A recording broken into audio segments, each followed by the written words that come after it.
Hello friends, നമുക്കിന്ന് വളരെ tasty ആയിട്ടുള്ള ഒരു നെല്ലിക്ക അച്ചാറിന്റെ റെസിപ്പിയാണേ.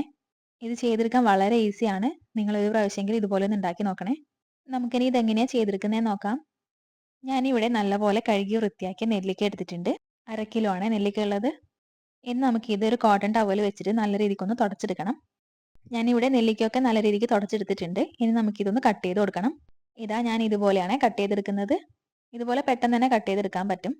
പിന്നെ ചിലർ നെല്ലിക്ക കുക്ക് ചെയ്തെടുത്തതിന് ശേഷമാണ് കട്ട് ചെയ്തെടുക്കുന്നത്. ഞാനിത് കുക്ക് ചെയ്തൊന്നും എടുക്കുന്നില്ല. ഇത് വഴറ്റിയെടുത്തതിന് ശേഷമാണ് അച്ചാർ ചെയ്തെടുക്കുന്നത്. കുക്ക് ചെയ്തെടുക്കുമ്പോൾ നെല്ലിക്കയൊക്കെ ഭയങ്കര സോഫ്റ്റ് ആയി പോകും. നമുക്ക് നെല്ലിക്കയുടെ ആ ഒരു ക്രഞ്ചിനെസ് കിട്ടില്ല. നിങ്ങൾക്ക് കുക്ക് ചെയ്തെടുക്കണമെന്നുണ്ടെങ്കിൽ കുഴപ്പമൊന്നുമില്ല, അങ്ങനെയും ചെയ്തെടുക്കാം.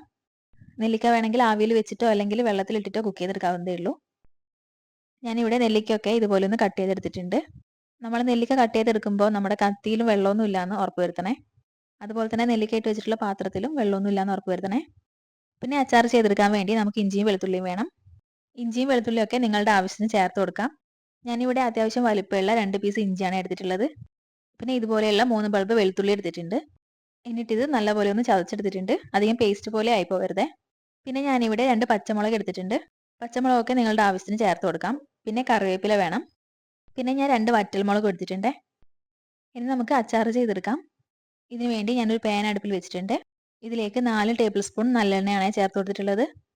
നല്ലെണ്ണയിൽ ചെയ്തെടുക്കുമ്പോൾ അച്ചാർ പെട്ടെന്ന് കേടായി പോകുന്നില്ല. പിന്നെ എണ്ണയൊക്കെ ഒന്ന് ചൂടായി വരുന്ന സമയത്ത് നമുക്കിതിലേക്ക് കടുക് ചേർത്തിട്ടൊന്ന് പൊട്ടിച്ചെടുക്കണം. കടുകൊക്കെ ഒന്ന് പൊട്ടി വന്നിട്ടുണ്ട്. ഇതിലേക്ക് 1/4 ടീസ്പൂൺ ഉലുവ ചേർത്ത് കൊടുക്കുന്നുണ്ട്. ഉലുവയൊന്ന് പൊട്ടി വരുന്ന സമയത്ത് വറ്റൽമുളകും കറിവേപ്പിലയും ചേർത്ത് കൊടുക്കണം. എന്നോട് വിട്ടുപോയതാണ് ചേർത്ത് കൊടുക്കാൻ. ഞാൻ നെല്ലിക്ക ചേർത്തതിന് ശേഷമാണ് ചേർത്ത് കൊടുത്തിട്ടുള്ളത്. പിന്നെ ഞാൻ നെല്ലിക്ക ചേർത്ത് കൊടുത്തിട്ട് ഇതുപോലെ നല്ല രീതിക്കൊന്ന് വഴറ്റിയെടുക്കുന്നുണ്ട്. ഇതാ ഞാൻ ഈ സമയത്താണ് വറ്റൽമുളകും കറിവേപ്പിലയും ചേർത്ത് കൊടുക്കുന്നത്. നിങ്ങൾ ആദ്യം തന്നെ ചേർത്ത് കൊടുക്കാൻ മറക്കരുത്. എന്നിട്ട് നമുക്കിത് നല്ല രീതിക്കൊന്ന് മിക്സ് ചെയ്തെടുക്കാം. അധിക സമയമൊന്നും ഇത് വഴറ്റിയെടുക്കേണ്ട ആവശ്യമില്ല. ഇതിന്റെ കളറൊക്കെ ചെറുതായിട്ടൊന്ന് മാറി കിട്ടിയാൽ മതിയാവും. ഇവിടെ ഇതൊന്ന് സെറ്റായി വന്നിട്ടുണ്ട്. ഞാൻ ഇനി ഇതൊന്ന് മാറ്റി വെച്ച് കൊടുക്കുന്നുണ്ട്. പിന്നെ സെയിം എണ്ണയിലേക്ക് നമ്മൾ ചതച്ച് വെച്ച ഇഞ്ചിയും വെളുത്തുള്ളിയൊക്കെ ചേർത്ത് കൊടുക്കുന്നുണ്ട്. കൂടെ തന്നെ പച്ചമുളകും ചേർത്ത് കൊടുക്കാം. ഈ സമയത്തൊക്കെ സ്റ്റൗ ഒരു മീഡിയം ഫ്ലെയിമിലാണ് ഉള്ളത്. ഇനി നമുക്കിത് നല്ല രീതിക്കൊന്ന് വഴറ്റിയെടുക്കണം. ഇഞ്ചിയും വെളുത്തുള്ളിയുടെ ഒക്കെ ഒരു പച്ചമണം മാറി വരുന്നത് വരെ നല്ല രീതിക്ക് വഴറ്റി കൊടുക്കാം. ഫ്ലെയിം മീഡിയത്തിൽ തന്നെ വെക്കണം. കൂട്ടിയിട്ടാൽ ചിലപ്പോൾ ഇതൊക്കെ കരിഞ്ഞു പോകാൻ ചാൻസ് ഉണ്ട്. ഇത് കുറച്ച് ടൈം എടുത്ത് തന്നെ നല്ല രീതിക്കൊന്ന് വഴറ്റിയെടുക്കാം. ഇവിടെ ഇഞ്ചിയും വെളുത്തുള്ളിയുടെ ഒക്കെ ഒരു പച്ചമണം മാറി വന്നിട്ടുണ്ട്. നമുക്കിനി ഇതിലേക്ക് മുളക് പൊടി ചേർത്ത് കൊടുക്കണം. മുളക് പൊടിയൊക്കെ നിങ്ങളുടെ ആവശ്യത്തിന് ചേർത്ത് കൊടുക്കാം. ഞാനിതിൽ കാശ്മീരി മുളക് പൊടിയാണ് ചേർത്ത് കൊടുത്തിട്ടുള്ളത്. ഞാനിവിടെ 3.5 സ്പൂൺ കാശ്മീരി മുളക് പൊടിയാണ് ചേർത്ത് കൊടുത്തിട്ടുള്ളത്. നല്ല എരിവ് വേണമെന്നുണ്ടെങ്കിൽ ഇതിലേക്ക് നല്ല മുളക് പൊടിയും ചേർത്ത് കൊടുക്കാം. പിന്നെ ഞാൻ ഇതിലേക്ക് 1/4 ടീസ്പൂൺ കായപ്പൊടിയും ചേർത്ത് കൊടുക്കുന്നുണ്ട്. പിന്നെ ഇതിലേക്ക് ആവശ്യത്തിന് ഉപ്പും ചേർത്തിട്ട് നല്ലപോലെ ഒന്ന് മിക്സ് ചെയ്തെടുക്കണം. നമ്മൾ പൊടികൾ ചേർത്ത് കൊടുക്കുന്ന സമയത്ത് സ്റ്റൗ ലോ ഫ്ലെയിമിലേക്ക് മാറ്റി കൊടുക്കാൻ മറക്കരുത്. അല്ലെങ്കിൽ പൊടികളൊക്കെ പെട്ടെന്ന് കരിഞ്ഞു പോകും. ഞാനിവിടെ ഇത് നല്ലപോലെ ഒന്ന് മിക്സ് ചെയ്തെടുത്തിട്ടുണ്ട്. പിന്നെ ഞാൻ ഇതിലേക്ക് 1.5 ടേബിൾ സ്പൂൺ വിനാഗിരി ചേർത്ത് കൊടുക്കുന്നുണ്ട്. വിനാഗിരി അധികമൊന്നും ചേർത്ത് കൊടുക്കുന്നില്ല. കുറച്ച് മാത്രമേ ചേർത്ത് കൊടുക്കുന്നുള്ളൂ. എന്നിട്ട് ഇത് നല്ലപോലെ ഒന്ന് മിക്സ് ചെയ്തെടുക്കണം.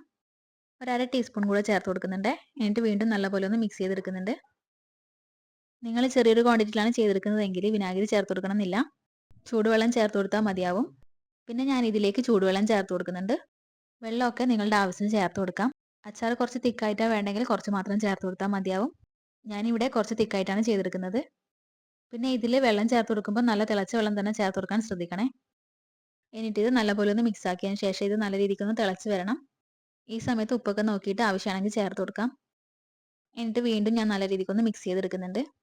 പിന്നെ ഞാൻ ഇതിലേക്ക് നമ്മൾ വഴറ്റി വെച്ച നെല്ലിക്ക ചേർത്ത് കൊടുത്തിട്ടുണ്ട്. എന്നിട്ട് ഇത് നല്ല രീതിക്കൊന്ന് മിക്സ് ചെയ്തെടുക്കണം. ഇതുപോലെ നെല്ലിക്കയിൽ മസാലയൊക്കെ നല്ല രീതിക്ക് പിടിക്കുന്ന രീതിക്ക് മിക്സ് ചെയ്തെടുക്കാം. നല്ല രീതിക്ക് മിക്സ് ചെയ്തെടുത്താൽ പിന്നെ സ്റ്റൗ പെട്ടെന്ന് തന്നെ ഓഫ് ചെയ്ത് കൊടുക്കാം. നെല്ലിക്ക ചേർത്തതിന് ശേഷം അധിക സമയം വെച്ചാൽ നെല്ലിക്കൊക്കെ പെട്ടെന്ന് കുക്കായി പോകും. പിന്നെ നെല്ലിക്കയുടെ ആ ഒരു ക്രഞ്ചിനെസ് ഒന്നും കിട്ടില്ല. അതുകൊണ്ട് തന്നെ ഞാൻ പെട്ടെന്ന് തന്നെ ഓഫ് ചെയ്ത് കൊടുത്തിട്ടുണ്ട്. അപ്പം നമ്മുടെ നെല്ലിക്ക അച്ചാർ ഇവിടെ റെഡി ആയിട്ടുണ്ട്.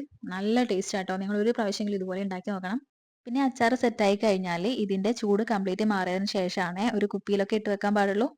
അല്ലെങ്കിൽ അച്ചാർ പെട്ടെന്ന് തന്നെ കേടായി പോകും. അപ്പം നമ്മുടെ നെല്ലിക്ക അച്ചാറിന്റെ വീഡിയോ ഇഷ്ടമാണെങ്കിൽ ഒന്ന് ലൈക്ക് ചെയ്യാൻ മറക്കരുതേ.